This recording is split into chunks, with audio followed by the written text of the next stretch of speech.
Any master who comes, anybody who does good would be slandered.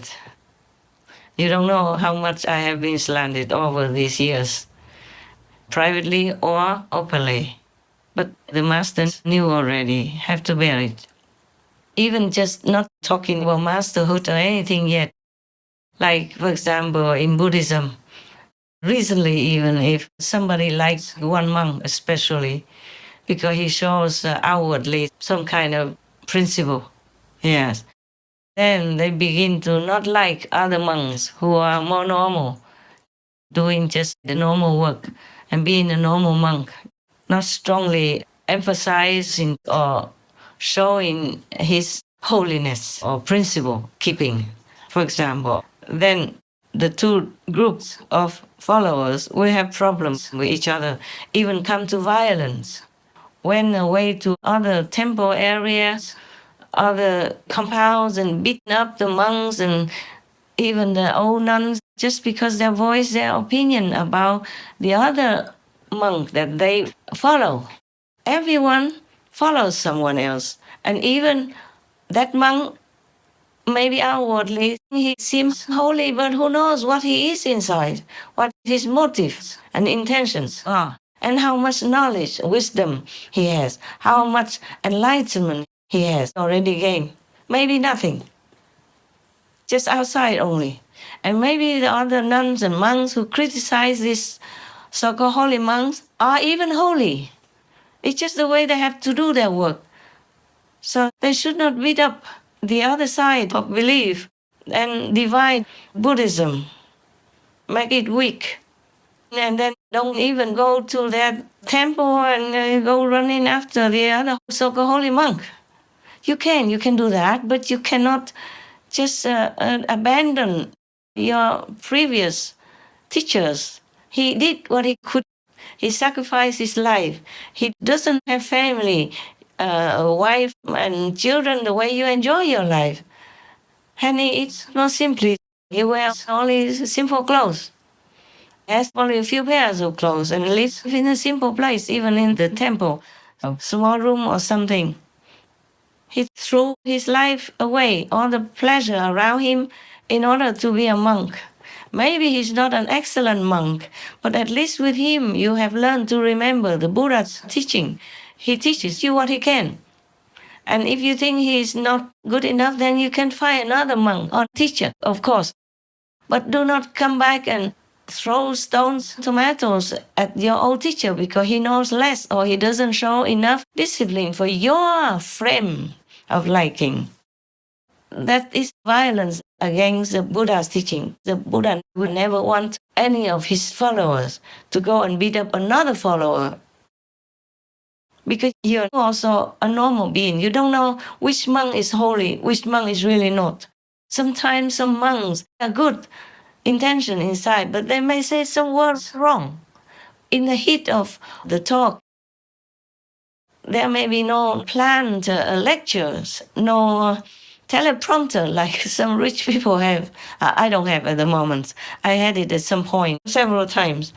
But the things I say sometimes, I jump out of script anyway. And I don't like to prepare a script unless it is for some. No, I don't do it. Anyway, just several times when they prepare it. I don't do it. I just talk like now I'm talking in the dark. Yeah, naturally, whatever comes. Because it comes from my heart, from my very soul, from my very, very love for you all, even though you don't know me. Many don't know me. And I don't know many, physically not. But I know all your souls. I know you love happiness. I know you want to go home. Even if your mind stops you, deludes you, even the Maya of the world, which rules the planet, tries so hard to separate you from your original home, from your original noble intention and aspiration. Please try to go back. Find some time in the day to remember your original ideal and why you come here. And ask God to guide you to some teacher. If you can't find out for yourself, ask God fervently, sincerely, desperately to bring you a teacher. Okay? And now we go back to the monks' battlefield. Many religions fight against another religion. And within the religion, sometimes they fight each other. Also, in the Buddha's time, his cousin, also disciples, and even brother-in-law went against him, even wanted to kill him. He just propagated to others that he was more disciplined than the Buddha, more ascetic and all that. What a stupid thing, huh? Some people eat 3-4 meals a day and they still are enlightened. Some people eat nothing at all and are not enlightened. Like the Buddha, when he ate only 3-4 sesame seeds a day, drink just a little water, he wasn't enlightened at that time until he realized it was wrong, and then he U-turned, lived normally in the middle way, so ate once a day, but well, and then practiced a different way. Then he became enlightened. But the Buddha had learned many things during the ascetic time and also afterward. He had a lot of time. He was all alone and he learned many things. There are methods to learn how you read your past life, methods to learn how to read other people's minds. There are methods to learn how to walk on water.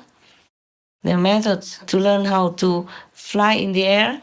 Buddha mastered some of that, flying in the air. So sometimes, if it was too long and too inconvenient, he would fly with some of his disciples to the invited house to have lunch. Yeah, it's recorded in the sutras. If you don't believe me, have a look, okay? And he had the ability to read people's minds and to go back to the past life of himself and of anyone else as well. And he could do many other things because he had learned all that even before he became enlightened, and some also after enlightenment. And some also come naturally with enlightenment. Like you can hear far away, you can see far away. And nowadays, some people still have those magical powers. They can also disappear in thin air, they can fly in the air, even still can do it. Some do it. Obviously, mostly they don't show. It's just sometimes they do it and accidentally other people see it and photograph it. Nowadays, you can photograph, you can keep anything, you can show anything because you have high tech. Yes, but at least a few hundred people are still practicing all kinds of wholesome magic like that for their own convenience.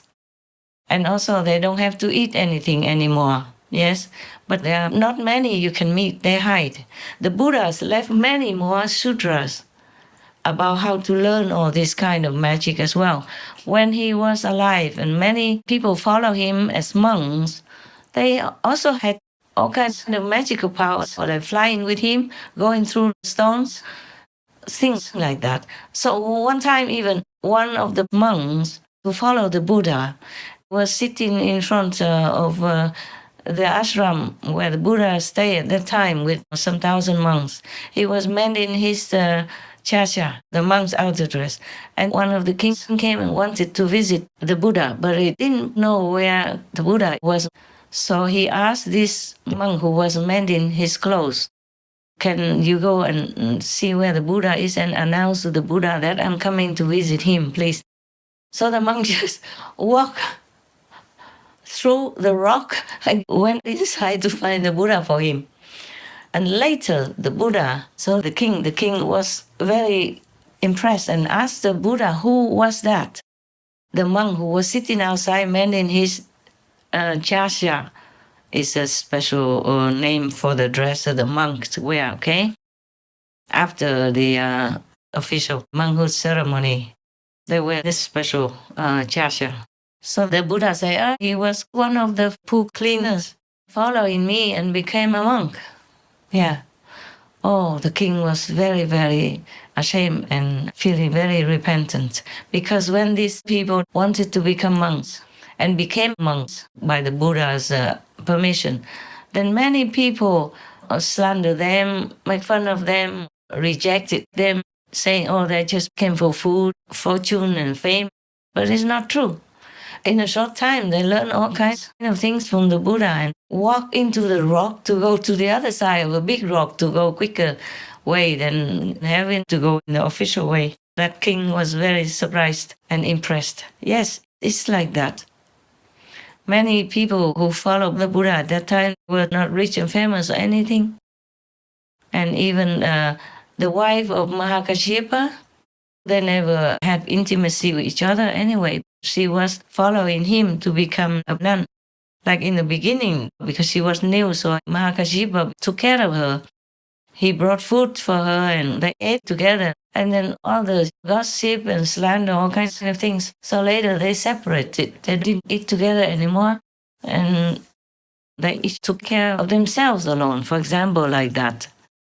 Being a woman, near the monk's company and having a former husband bringing food to you and being nice to you, it's because they were nice together. They were husband and wife, but they separated for a noble cause. It doesn't mean that they should separate and look upon each other like strangers or anything, because they never had anything wrong done to each other and still didn't.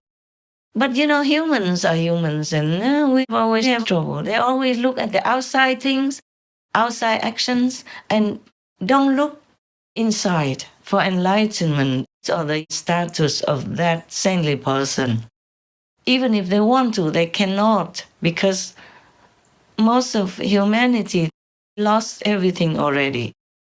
They came down from heaven since long time ago, and they keep losing, and now and then they gain back, their own wholesomeness, but it doesn't mean they could be enlightened and become heavenly beings again. So their judgment is all blunt. Their eyes are all blind, even if all open. Their ears are all deaf, even if they still can hear you talking. Yeah, but they don't hear the real things from the inside the world, from the real world. They don't see the real things from the inside themselves. They have the real world, the whole universe, but they see nothing, they hear nothing. Have you ever dreamed of a place far away from it all, where the air you breathe is soft and clean, children play fields of green, where the sounds of guns never pound your dreams? Supreme Master Ching Hai, vegan, is a world-renowned spiritual teacher, humanitarian and artist. To learn more about her compassionate life and teachings, please visit suprememastertv.com/master.